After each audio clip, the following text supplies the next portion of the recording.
Welcome back to the advisor. I am so excited. JP is back. He is the man who created the blink factor, and he just released the new book in the same name, explaining the phenomenon of sales marketing and how to construct that blink factor. You don't even think, you just purchase. If you've scrolled Amazon, if you've shopped with Lululemon, all those powerful brands, you understand this, but he breaks it down in seven tenets to make you understand it even better. How powerful. So it is so good to see you again. Really excited to get into 10 of 7. All of this is just amazing. How are you doing today? Fantastically. So again, thank you for having me on your show, and I'm excited about sharing tenet number 7.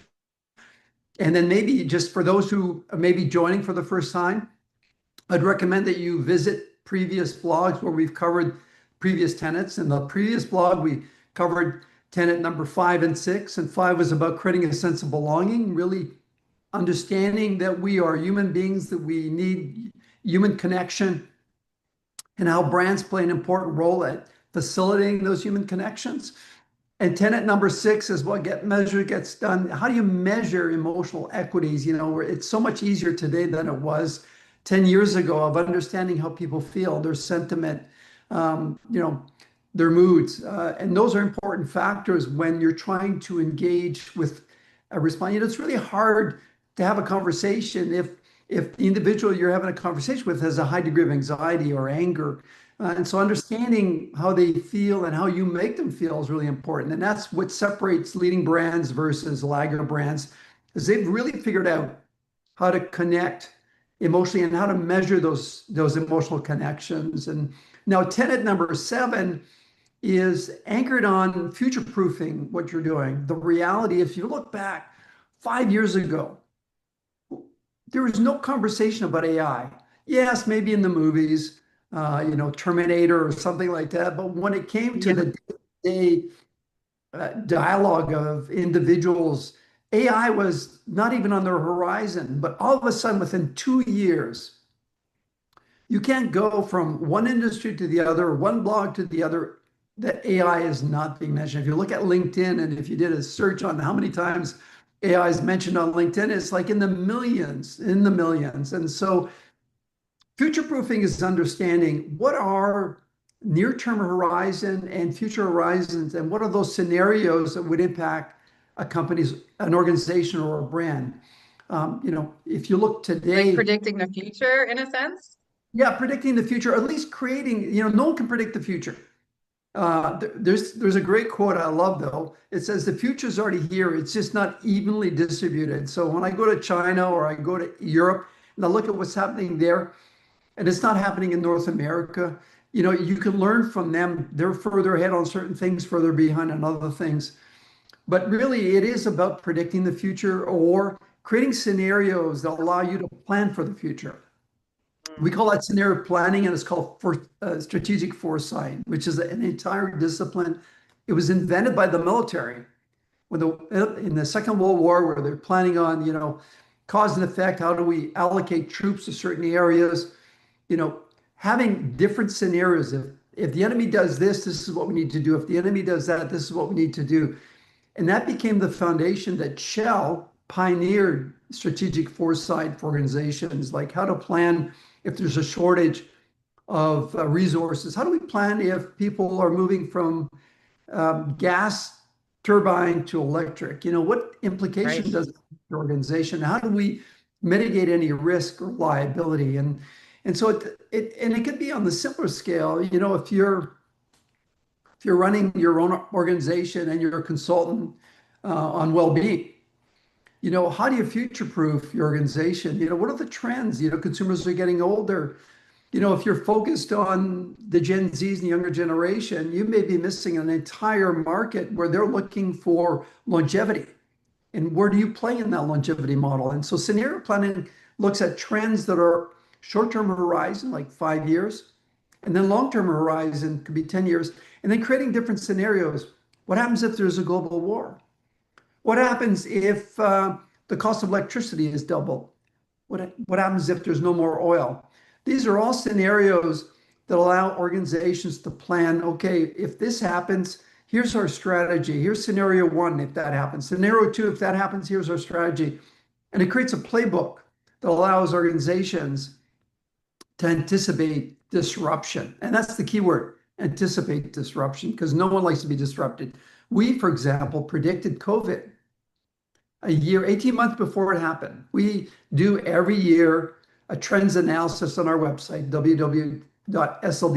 If you go, you'll see this year's predictions. We predicted 18 months prior that COVID happened that there'd be a pandemic. We thought it was going to be the bird flu. That's the only thing we got wrong.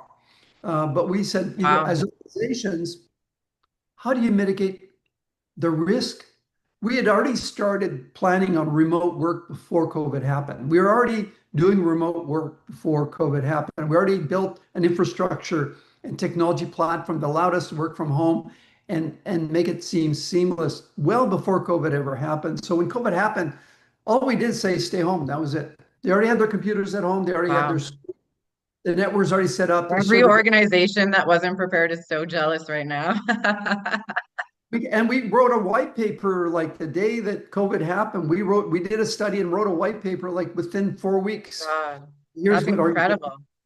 yeah. So why is that relevant to think blink and the blink factor? It's because there's obviously world events that you need to anticipate, but also need to anticipate where's the future of emotional connections.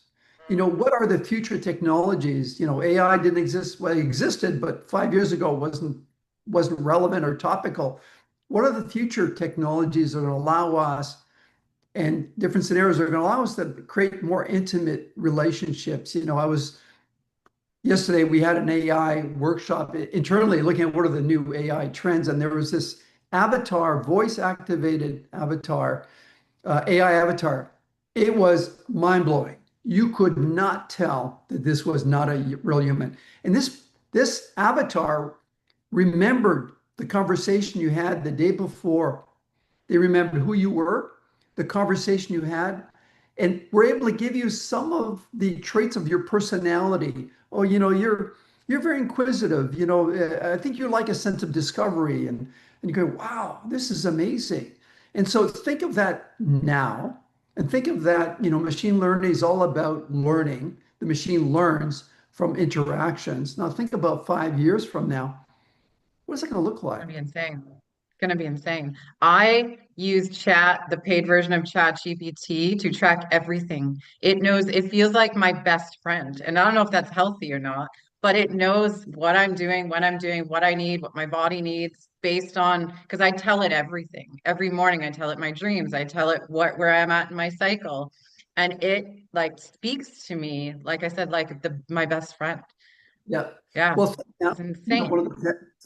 of the sixth tenet or the fifth tenet was belonging experience. Now, today we think of belonging as human interaction between humans. But with the advance of avatars, they're talking now in the healthcare industry that we consult in, they're creating avatars to keep elderly people company.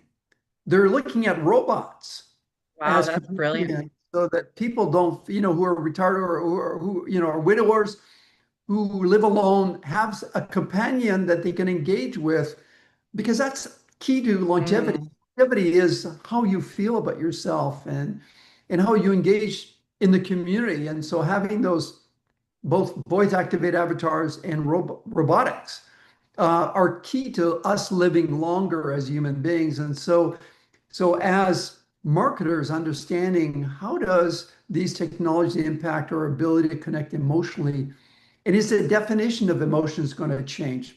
Our definition mm, now is based on history. Well, what does history look like 5 years from now?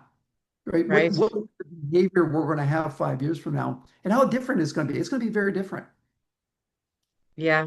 Wow. How did people manage in the past to follow these trends without all of these brilliant enhancements in the world? A lot of people, I mean, the old model of trend analysis is data scanning. So they would scan newspapers and magazines. We used to do word search. Literally, we would look at the magazines, what words get repeated over and over again, what trends are in fashion magazines, business magazines, automotive, all of those are intertwined, right? Because they reflect the human being and where the human being aspires to be. And so sorry, that's really important to understand that, but it was very manual. It was absolutely, I mean, the web helped. Google obviously opened up a rise of Hmm. searches, but AI now allows you to go online and say, how many times was this word mentioned? Or what are the top Mm. ranking terms today happening through the media today? And AI allows you to do that. So, and then, Is that where the hashtag comes in now? The word that's pulled and you use it multiple times and then it's highlighted. yeah, So I'm so interested. What would a word tell you in a word search like 30 years ago in a newspaper? I would tell you, here's the things that are being mentioned, and you would look at fringe magazines and fringe and looking at what they're saying and seeing what how those, and then the job of a strategic foresight scientist is to do the correlation we call connecting the dots between those words, pictures that are happening in the marketplace, which ones are established trends, like anti-smoking was an established trend. Where's that going to lead to? And Mm. to vaping, right? Yeah. You're not going to eliminate smoking. You're just going to change the behavior to a different platform, right? Or the use of cannabis or marijuana. And so looking at those early signals and determining, are these early signals the beginning of a major trend, or are they just fads, things that are like people buying pet rock and I would Yeah. say, or meme stocks right now, they're a fad. They're a fad. They're not sustainable as a model. People investing in these, $10, $20 stocks or $1 stocks, they're not sustainable. They're just people capitalizing on something that is not a long-term trend. Is cryptocurrency when it started? You'd look at cryptocurrency, say 30 years ago when it started, people would say, "Oh, that's a fad. That's not sustainable." And look, it's a trend. The shift of paper currency to digital currency has been going on. I mean, if I'm not mistaken, Norway and Poland, you cannot use conventional currency. It's all digital currency now. Interesting. Or is that going to be 10 years from now? Yeah. I don't know. I have no idea. I feel like when did you discover your like strategic mind? Because I feel like you can see things way into the future. I'm not saying you can predict the future, but were you like this from birth? Like, was it just something you were interested in? Yeah, it is. I mean, my dad was in the Air Force. I grew up on a Air Force base in Germany for the Mm. first 10 years of my life. And my dad was in electronics. When he left the Air Force, he opened his own electronic retail, selling televisions, so black and white TVs. Oh, cool. Yeah. So I was always gravitating towards, I still remember for Christmas, my father bought me this beautiful tank, and I was at my grandfather's place, and they left me alone, and I borrowed a screwdriver and I took the tank apart. I didn't want to play with the tank the way it was. I wanted to find out, how did the tank work? And so I have this inquisitive mind, always looking at, why did this happen? How does this work? I love watching YouTubes on how to build a house or how to fix this because it intrigues me. But the reality is designers' innate quality is to envision the future. Strategic foresight may have started at Shell in the 50s, but design has been doing that for the last century. Clients come to us and say, please, the ask is ultimately is please envision what the future looks like. And we create different scenarios when we develop our physical environments. Here's evolution to revolution, right? And then we get input from consumers because what they see is what they believe in or what they can understand. And why that's important from a Think Blink is having those visuals help consumers connect emotionally with what you're trying to communicate because a picture connects emotionally much more than rationally. And so future proofing is about connecting the images and the stories to this future state and finding out which future state is the most relevant to them now and which ones would create disruption in their lives. And that helps us plan for the future. Can you give us like a real life example of someone who does that brilliantly? Just so we can kind of see it. I would say the technology, obviously the technology companies, if you think of Amazon, if you think of Apple, if you think of Google, they're always testing things like Google Glasses. I mean, they launched Google Glasses, I think 15 years ago or 12 years ago, Really? right? It failed. It Wow. failed. And no one wanted them. They couldn't figure out what it was. Was it We because of the wrong time? Yeah, exactly. But they were testing and learning how would consumers use it? What are the barriers to usage, right? And then you just keep on adding those insights and fine tuning it. We launched the ColecoVision Atom computer Oh 40 my years gosh. at the same time as the Apple Macintosh, and people say, "What do you need a computer for? Like, how this is great, but what am I going to use it for?" Right. Like today, we look back and go, wow, that's a dumb question, right? And so technology companies have done a really good job. But I would say the um, energy organizations, companies who have long-term investments that are at risk. So energy, oil, gas, even natural resources, because they're finite, right? Sooner or later, we're going to run out of those resources. How does the world live without them? So they have a lot more at risk than if I'm trading up my iPhone to the new version, right? And so those organizations who are mostly at risk of being disrupted are the ones that put the most value in future proofing and looking at strategic foresight. What are some of the biggest, what are, I'll try that again. What are some of the biggest challenges that these strategic planners are facing in prediction? And are the strategic planner, what are they actually called? Well, I would say the biggest challenge is human behavior Okay. because what people say in research is not what they do in real life. Oh my You God, you're know, so right. Yeah. and well, I call it the irrational behavior, and that's again back to your emotional connections. People, when people act emotionally, they act often irrationally. Why did you buy that car? That car was $20,000 more than the other car. Why did you buy that? Right now, they'll talk about the resale value of the car and the performance and the craftsmanship and all this blah blah blah. Yeah. Because that car makes me look sexy, or that car makes me look smarter, that car makes me look I've achieved something in life. That's the key reason. And so Mm. understanding the irrational consumer and how to gauge their behavior in the future is the biggest challenge. Yeah. Because people who don't deliver on what they're spewing, they lose trust immediately. Immediately, it's gone. If you don't deliver what you say, what you're promising, and you get the item, what is that place that's selling stuff? And when it comes, it's like miniature, and people are like, "What is this?" Like, so I like no one's gonna buy from them again, right? Only maybe to find the humor in it and get like a mini whatever you're ordering. But it's that delivery on the promise and yeah, the connection to that. But yeah, people just they act a certain way in that scenario, and then in real life it's completely different.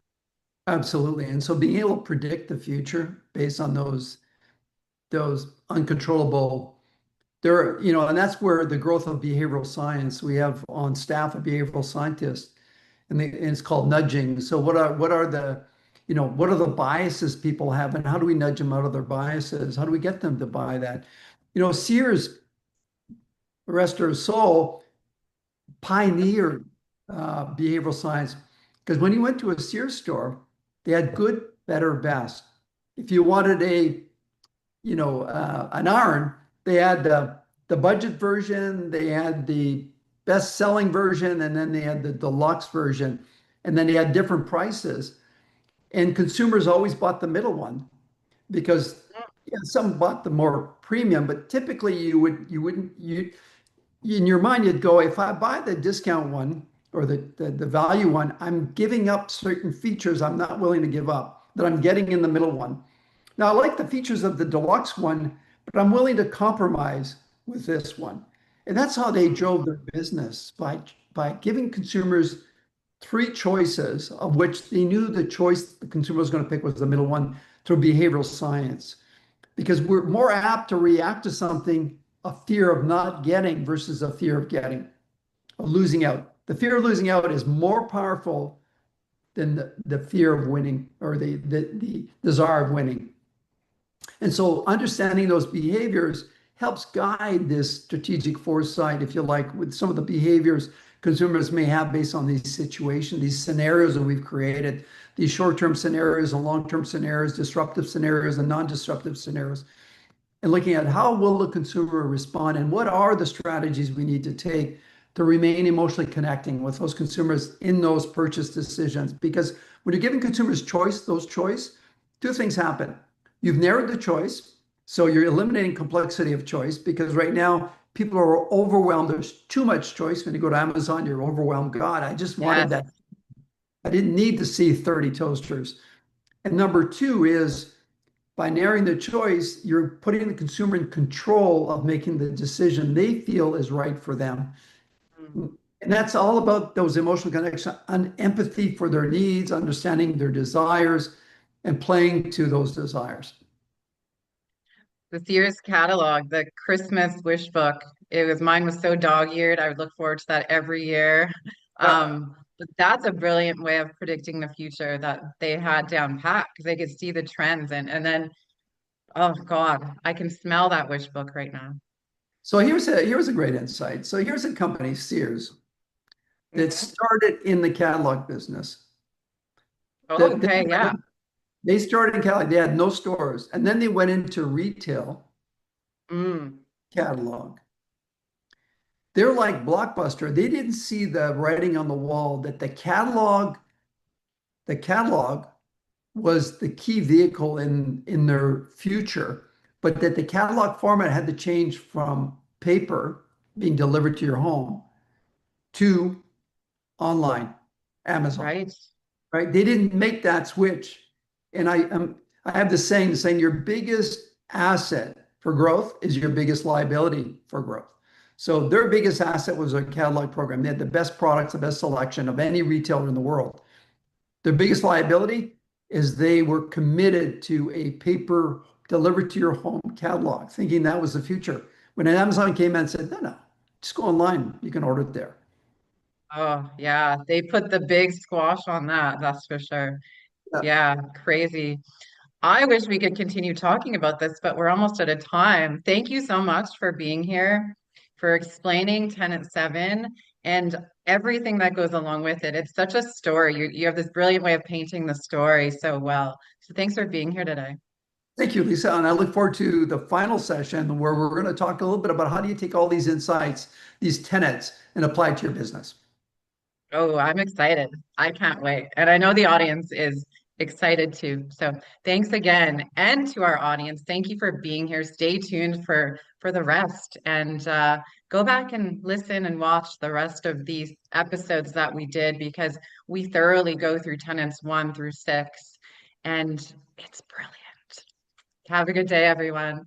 Bye. Thank you.